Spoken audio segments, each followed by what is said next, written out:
Kota Salatiga, kota yang dikenal dengan kesejukan dan keramahan penduduknya.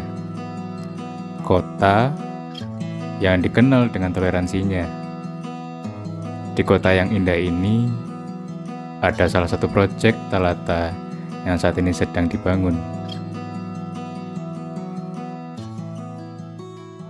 Ceritanya cukup menarik sih, karena jujur Talata itu banyak banget cerita-cerita dari klien. Namanya orang membangun rumah pasti punya banyak background cerita, mulai sedih, senang, bahagia, dan lain sebagainya. Yang di Salatiga ini kalau menurut aku sangat menarik dan bisa jadikan panutan. Awalnya Bu Kartika ini menghubungin saya untuk ada keinginan pengen bangun rumah. Beliau ini tinggalnya kan sama suaminya kebetulan di Jakarta. Beliau tinggal di daerah Jakarta, pengen bangun rumah di Salatiga. Awalnya saya berpikir itu untuk beliau, ternyata enggak. Itu rumah diperuntukkan untuk orang tua beliau dan juga saudara-saudaranya, kemudian ponakan-ponakan yang anak-anak kecil gitu. Jadi bisa dibilang ini rumah pensiunan bisa jadi gitu. Yang mana banyak kebutuhan kamar dan dia tidak mengutamakan harus mewah 2 lantai dan sebagainya, enggak. Mereka lebih ke ini rumah nyaman untuk ditinggali orang tua dan juga anak-anak. Jadi safety-nya luar biasa.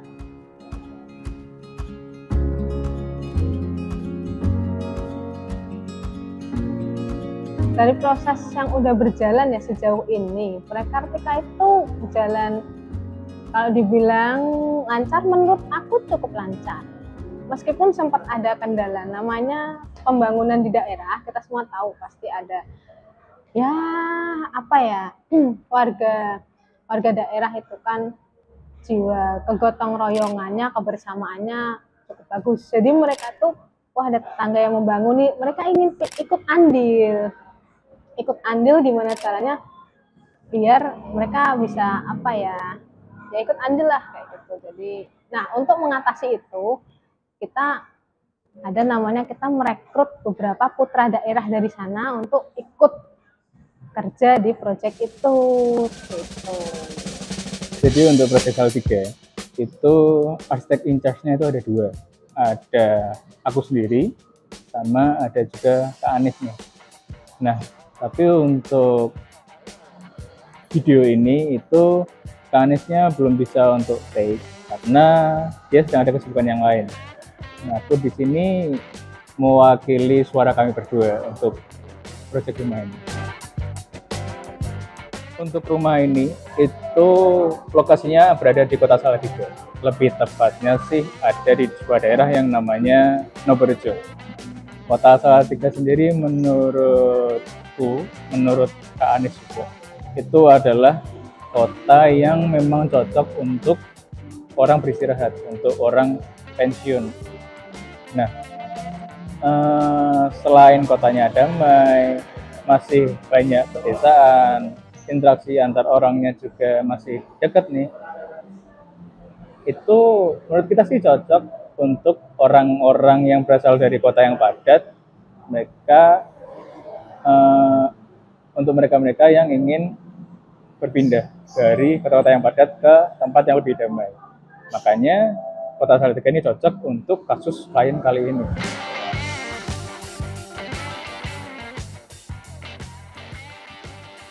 Untuk kondisi lingkungan tanah ini, itu tanahnya tuh memang masih berupa tanah kosong. Tanahnya ini nanti dibagi 2.